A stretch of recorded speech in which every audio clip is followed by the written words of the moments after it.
중학교 3학년 때 고1 과정을 선행학습하던 중 정석책을 공부하는 데 어려움을 느껴서 유튜브에 수학원 강의를 검색해봤습니다. 김강현 선생님의 강의를 보고 이해가 잘 돼서 현장 강의를 듣고 싶다고 생각하게 되었고 중3 때부터 토모수학에 다니게 되었습니다. 김강현 선생님의 강의의 장점은 크게 두 가지라고 생각합니다. 첫째는 개념 강의만 듣고도 어려운 문제들을 풀 수 있을 만큼 개념 강의를 자세하게 해주신다는 것입니다. 둘째는 강의가 매우 재밌다는 것입니다. 선생님께서 수업 시간 중간중간에 재밌는 말이나 행동들을 해주시는 덕분에 수업에 쉽게 집중할 수 있다고 생각합니다. 기억에 남는 것이 있나요? 소리를 듣지 말고 수업을 들으라는 말씀이 기억에 남습니다.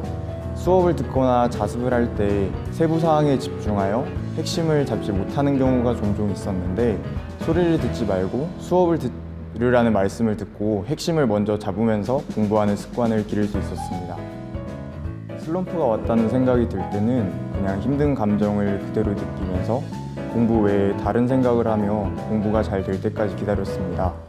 성적이 일정 수준을 넘어가면 공부의 양보다는 질이 더 중요해진다고 생각했고 슬럼프를 의식하면 더 힘들어지는 것 같아서 슬럼프 기간 중에 공부를 억지로 붙잡고 있지는 않았습니다. 지나간 일에 대한 후회를 줄일수록 합격에 가까워질 수 있다고 생각합니다.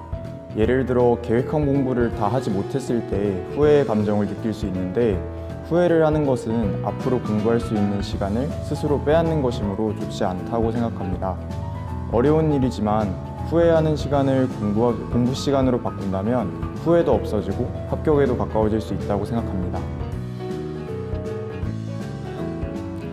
저는 처음 토모수학에서 공부할 때 필기용 노트를 2권 준비했습니다.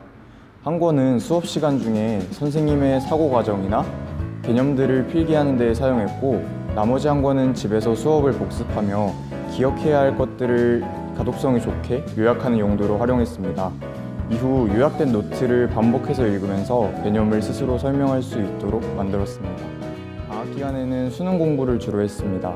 겨울방학에는 친구가 없는 독서실에 등록해서 하루에 10시간 정도 꾸준히 공부를 해나갔고 집중이 잘 안 되는 여름방학에는 하루에 6시간 정도는 공부해야 달성 가능한 몇 개의 목표들만을 세워서 그 목표들만을 모두 달성하려고 노력했던 것 같습니다.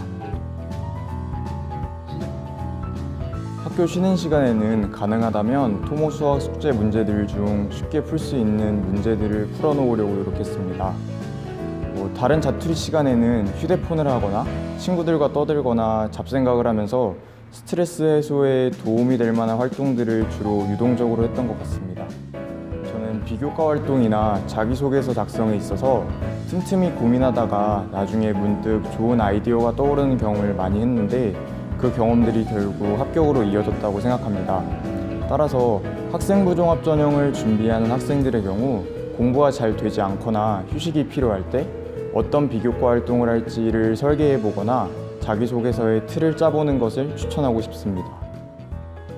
저는 토모수학에서 공부한 덕분에 수학 실력을 많이 올릴 수 있었고 나아가 수학에 흥미를 가지게 된 덕분에 수학을 잘해야 하는 전공을 선택할까 고민할 수도 있었습니다. 수학 성적 때문에 고민인 학생이 있다면 토모수학을 강력히 추천합니다.